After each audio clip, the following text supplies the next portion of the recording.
Welcome to Inform TV. I'm Ellen Repke, Alexandria, Minnesota. Today we're going to look at a number of subjects this 7th day of September 2012. We're going to look at the voter ID issue. I'm going to try to put an old program up that you people on selective TV haven't seen with all the controversy on this voter ID deal.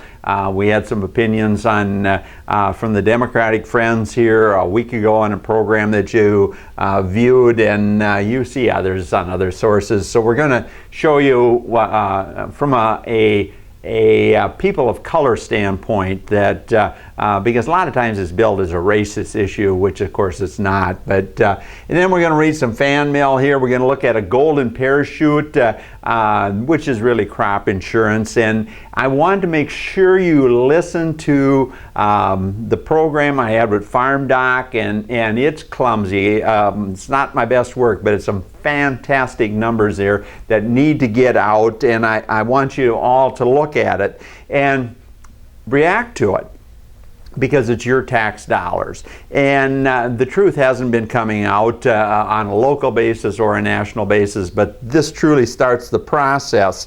And in that, after I did the program, I also got an email back from FAPRI, which is Congress's watchdog, so to speak, or maybe watchdog isn't the right word, more of an analytical group on farm policy, and I said very shaky some of the things they put out. But Bruce Babcock, he doesn't like me either, he knows me, but I like some of the stuff Bruce does.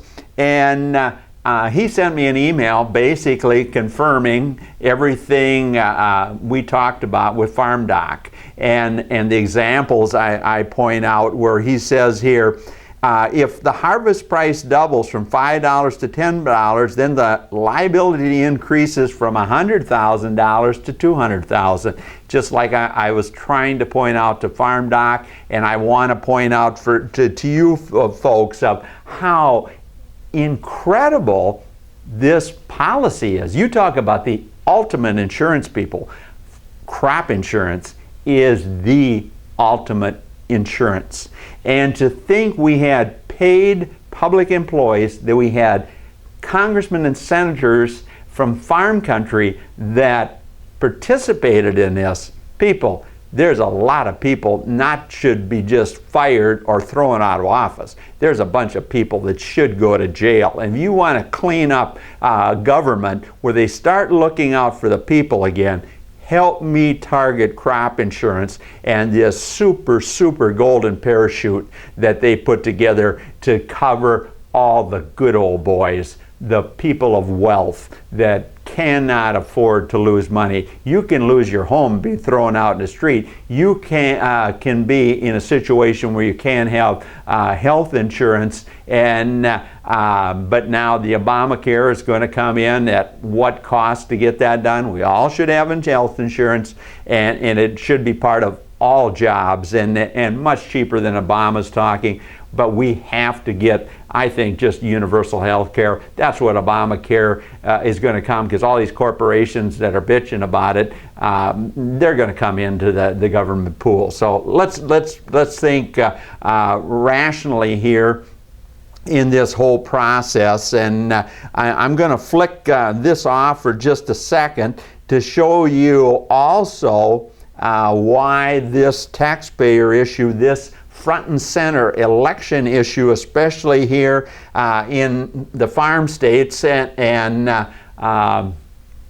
here's what I got from an email from the head of the risk management agency at USDA, William Murphy, and he responded this morning after we did the program yesterday. That's going to be on Charter, going to be on RVIG, going to be on Selective Tower Hill here, Radio Free Europe, or Radio Havana, the last hope of true information getting to true concerned citizens like you guys. Anyway, Bill, who I've talked to before and kind of lost the way, or they blocked me from talking to him, whatever. He writes finally, Alan, I will have staff look into your questions. And here's the questions that I sent him that I've floated around for a couple months through various agencies, some of your elected officials, da-da-da. And anyway, here's what I said. Hi, Bill. I need some numbers for my viewers on Informed TV, for they are taxpayers. For today, crop revenue insurance coverage goes up when the harvest price period increases, right? So how much do you see the total liability per acre increasing for the three main crops of corn, soybeans, and wheat in both dollars per acre and percentage with today's prices if they go, or if they go higher yet? We're not talking $115 billion like we talked on yesterday's program, or the program you can see on both Charter, RVIG, and Selective TV if you watch this weekend. Or Monday. Let's see, it's going to cost tens of billions higher, right, Bill? And anyway, the interesting thing I want you to think about, and this was been floated out there, and I think they've had it for at least a week and finally got back to me. Here's my example. I gave the head of the risk management agency, now he's got the same numbers we talked with Farm Doc, the University of Illinois guy, the FAPRI guy that Congress uses, as well as Bruce Babcock, their head dog, confirms to me what I've been telling you. And anyway, here's the number. I use the 75% at 135 bushel, and I use what he's got in front of him is $767 per acre, and I think one time I used $667, but I think if you get the average to be a national average, I think we should have used 65%, but I was trying to follow Farm Doc, and he wanted to use 80. I pulled him down to 75, but it's all within from $290 an acre to $337. It's a $300 bump just on price. So it's a golden parachute no matter how you insure it. That's what I'm getting at. But anyway, the yield and price increase that I had, I guess I bumped up to 1105, but what I'm just showing here quickly is the fact that FAPRI's got this thought process now, Farm Doc's got this process, and the head guy of USDA risk management that's supposed to be working for you, the taxpayer, has got the same thing in front of him. So hopefully we're going to start doing some productive things for you, our audience, and the taxpayer of this country. That's what Informed TV is all about. Not to be loved by anybody, but to be respected, because we're going to show you what's actually happening in the world and give you something to more than just talk about, to vote about, and to see that we clean up this mess where the thieves of Wall Street and so on and so forth are taking over our whole situation here. Anyway, then the other thing, always struggling with advertisers, of course, and pick on them, and nobody sent me a check, but I did have some lady stop me in the street. You know, we're not going to have you on the air unless we each send $20 in, are we? And I said, well, that's a possibility that the lack of revenue bumps me off the air, but I'm going to try my hardest not to see that happen. But she said everybody listening should just drop a $20 bill and send it to Box 333, Alexandria, Minnesota, and support you. And in reality, what that says is I agree with her 100%. But that means some of you should send me $50 and some of you should send me $100. But so far nothing's come in. And the lake associations, the sportsman club that I talked about last week, I haven't seen anything from them. But we know these lake associations could easily send me $500 without even going to an advertiser. But I want them to see some of the regimes I have to go through and lock quarters and whatever to even be considered as an advertising source. And I want to show you people from a standpoint of how our world has changed to the point where looking at the student housing project where I went out and filmed. I got a half-hour program, and I'm going to eventually put that up. But the foundation people, the college, all these big money buck guys that gave money to it, none of them want to advertise. Ziegler, who gave $15,000 to the college, and Cat's going to match it $30,000. They didn't want to advertise, but they wanted a free copy of the introduction deal to put on their Facebook account. But when I said no, they quit responding to me. But as long as I would work for free for them, they would probably take something from me. And but what I'm getting at here is we're sitting in a world where when I go ask for advertising, everybody I go to wants to edit and review what I'm doing on past programming. Now, the city of Fargo, I've been on their website for almost a year, and now I quit sending them stuff because I can't advertise there, and I haven't even responded to them. But they, back a year ago, last summer, had a 5-person committee look at 5 of my programs, watch all 5 of them, and at the end, they all decided, they all felt informed on subject matter, and they approved me. And shouldn't that be good enough? Or the fact that I'm on Charter, I'm on Arvig, I'm on the selective TV tower out here, shouldn't that be good enough for these advertisers? And if they're going to spend $300, I'll give you an example. Agar out here, very successful company in town. And I went to them. They were one of the big contributors. They got a rock in front of the new student housing, a beautiful building that hopefully eventually I'll get time to put on, even without advertisers. And so I went to them, and because I saw their rock, they actually filmed it and was going to include that in some of the deal. Went there. And I said, I want $300, but it's going to run for a week, and it's going to run on 3 channels, that type of thing, or 3 outlets. And the lady said, well, something like this, we've got to have a copy where you can review. And I said, ma'am, we're talking $300 here. And I heard something about you guys are having a hard time finding engineers. I said, advertise with me. I'll let you guys come on and put a 15-minute spiel or a half-hour spiel, what type of engineers you're looking at. I'll find you, because we're scattered across the state and getting bigger all the time. Well, we take care of our own hiring and firing and all that kind of stuff, and fine. And I said, well, can you just have your advertising person approve this $300 so I have a little money in part? Sir, you don't understand how big business works. And I said, well, this isn't that big a business. This was a big business. I said, well, that's fine.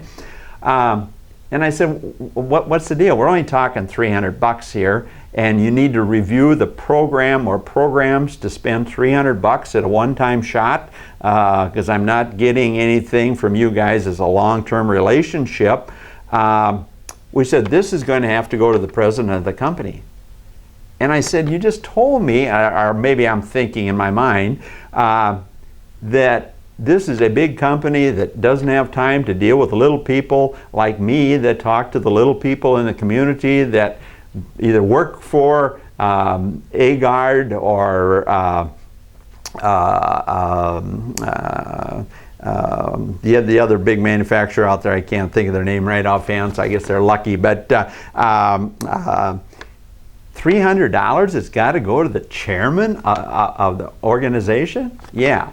And that's what I run into all the time. And that's why I was kind of throwing the deal out for you guys to understand. And the security situation is unbelievable. And it's easier to walk into federal prison, people, than it is to get into some of these companies in the Alexandria area. And I'm not even talking about the big ones. And 3M in this process, I gave them my card, and it was like, for $300, it's got to have a board meeting in St. Paul for the local community 3M plant that was involved in the project, gave them some land, and I spun over their deal. In the deal, Kevin, the president, talks about the benefits of 3M, but I stopped there a week later, and the lady said, I don't think they're interested, but I sent your stuff along. And that's what I'm trying to get you to think about, of the world we're suddenly living in, people. It's not the America that I grew up as a kid. And anyway, we all got some fan mail as well this week. I thought, hey, maybe this guy was kind of thin, you know. I thought maybe they sent me a check.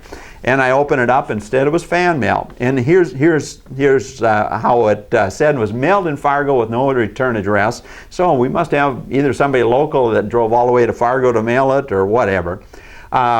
Here's it goes on to say, Informed TV, or should it be called Your Opinion TV?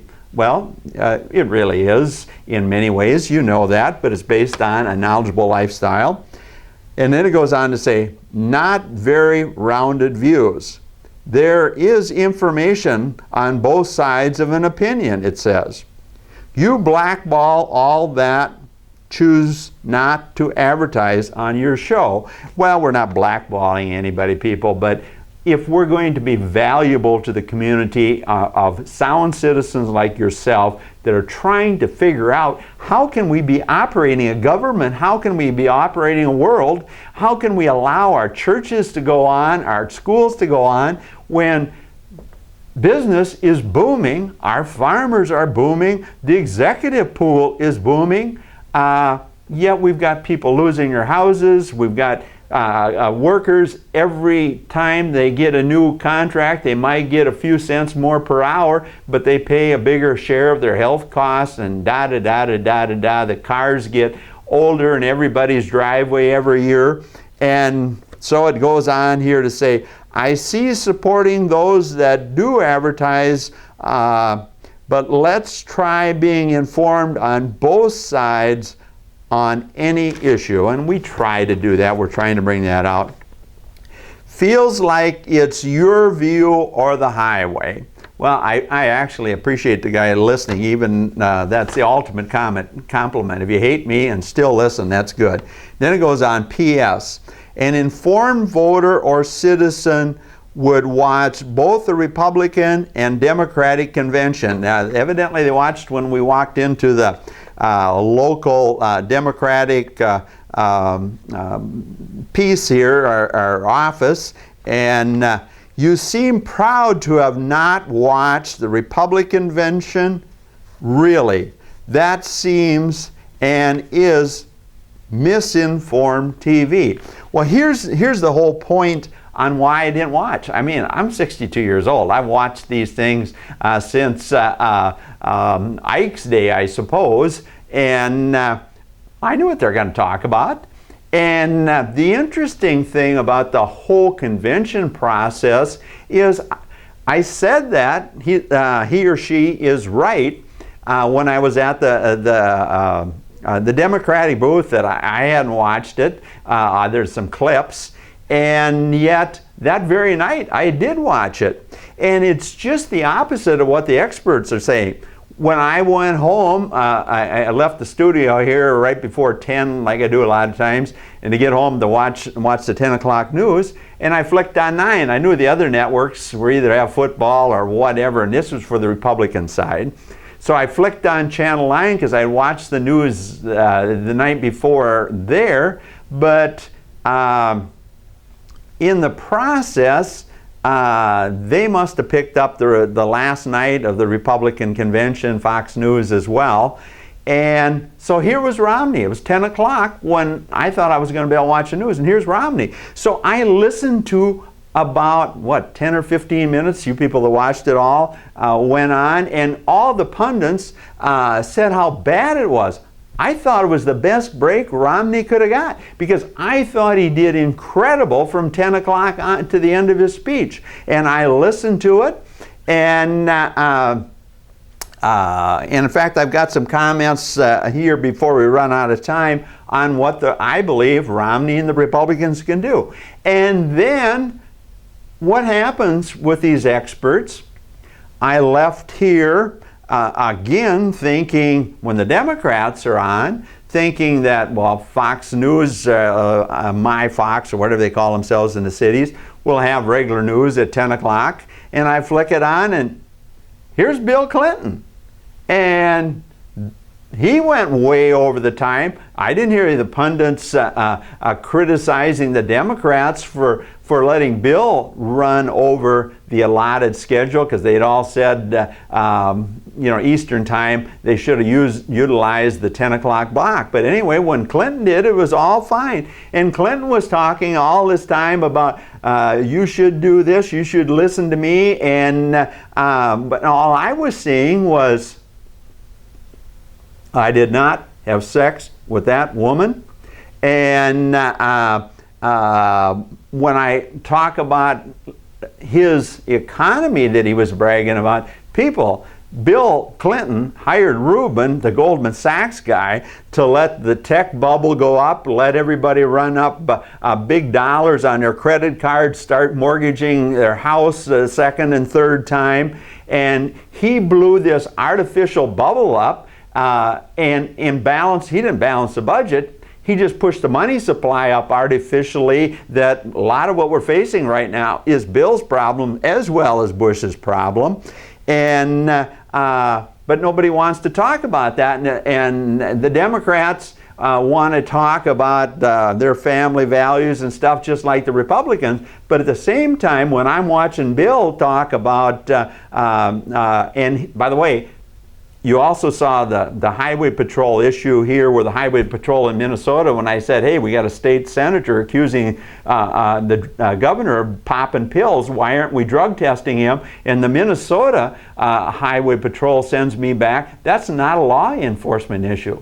Really? It's not a law enforcement issue? But then I go, well, I guess our highway patrol and our law enforcement people here are just like the Arkansas one, where their responsibility for the governor is to keep him safe, which I agree with 110%, 1,000%, so to speak. Protect our governor, but I guess their job with the governor is to make him happy, whether he's popping pills or whatever he do, or just like the highway patrol from Arkansas did when BJ Bill, I call him, wanted some young gal that wasn't using her head, rather than her soft spot was working instead, to bring young women in as a married man with a daughter to do his sex exploits.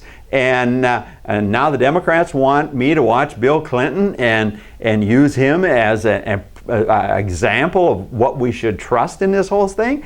It ain't going to work. I like Obama as a person. I really do. But he has not put his act together in 4 years, and we have to have somebody new, period. My choice was Rex Tillerson. At some point in time, I got the same shirt on for that, but it was last year on why I thought Rex Tillerson should be the Republican's choice, but he's not going to be. You're not going to write his name in. Romney or Obama is what our choices are going to be. But anyway, I also thought of that despicable interview on Meredith, whatever, she used to be on the Today Show, Vera or something like that, of interviewing how Camelot, the Kennedy Camelot, how our president, we're supposed to respect the office, was a married man, had 2 kids and a wife, and the Democrats bring in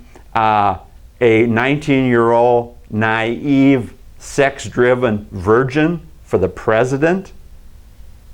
I mean, people, I don't have any time for either political party with the disastrous economics they've pushed, and to say which one is the godly party, I would have to say I'm going to pass. Anyway, so I want my fan mail guys to understand that I didn't watch it because I've heard this same BS. But the reality is, I would like, in fact, not only what I would like Romney to do this. And I think this is the only way he's going to beat Obama. Because if he plays into word games and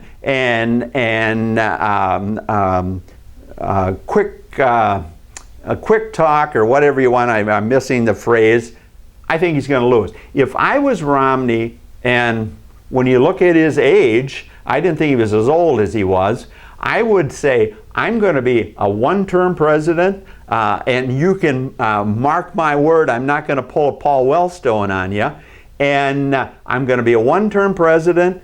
I'm a leader. I'm going to go in and clean up the mess, and you can count on that. In the next 4 years, we're going to go in as a businessman, a radical like Alan Repke that knows how to get things done, and we're going to clean up the mess.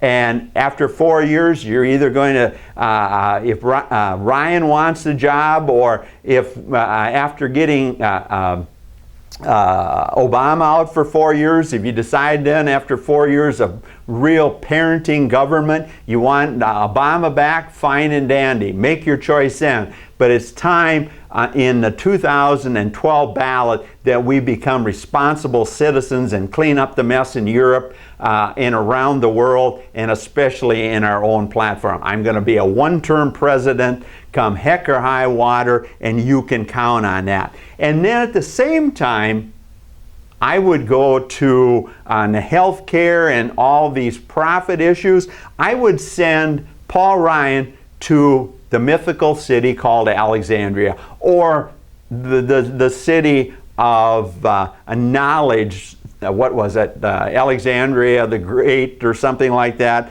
The Egyptian city, and I was there when I floated down the Nile on a cruise boat years ago. The city of Alexandria, which was knowledge-based and true civilization, true responsibility. The first city of civilization that did that. So I would send Paul Ryan out to Alexandria, Minnesota, and I would do it to expose what really happens with health care. And I would do that to look at the business roundtable here in Alexandria and the Chamber of Commerce people, and especially my old employer, Donnelly Manufacturing in town here, because the healthcare issues, there's a number of workers that I worked with. Some of them are way beyond retirement, but they're still working, so they have health care for a spouse that has issues, and they want to keep their modest estates. And what's going on with people that retire at 66 and yet still draw a full paycheck when we've got 8.1% unemployment? Come out here and look what people think about health care, Paul Ryan, by using Donnelly Manufacturer and the business here in the Alexandria area. Because I think there's some real misconceptions. And what is the best health care? Is it what Donnelly Manufacturing provides, or is it a double up of Donnelly Manufacturing insurance with Medicare? Or is just Part D on top of Medicare the best health insurance? Let's find out. But the other thing I want Paul Ryan to think, and I unfortunately don't have the numbers here, and I'm going to wait for the next budget update that should come out next week, and I want to show you what the cost of Medicare and Medicaid compared to the defense budget. And I want Paul Ryan to come to the city of knowledge and do some auditing of these people here. And my friends there, have some of their rich donors pay their out-of-pocket cost of their health care issues, and bring a true auditor in here to look at the business roundtable here, to look at where I tried to bring a union into Donnelly Manufacturing, but everybody's scared to death they're going to lose their job. But I haven't given up on my friends out there. I'm still working on it.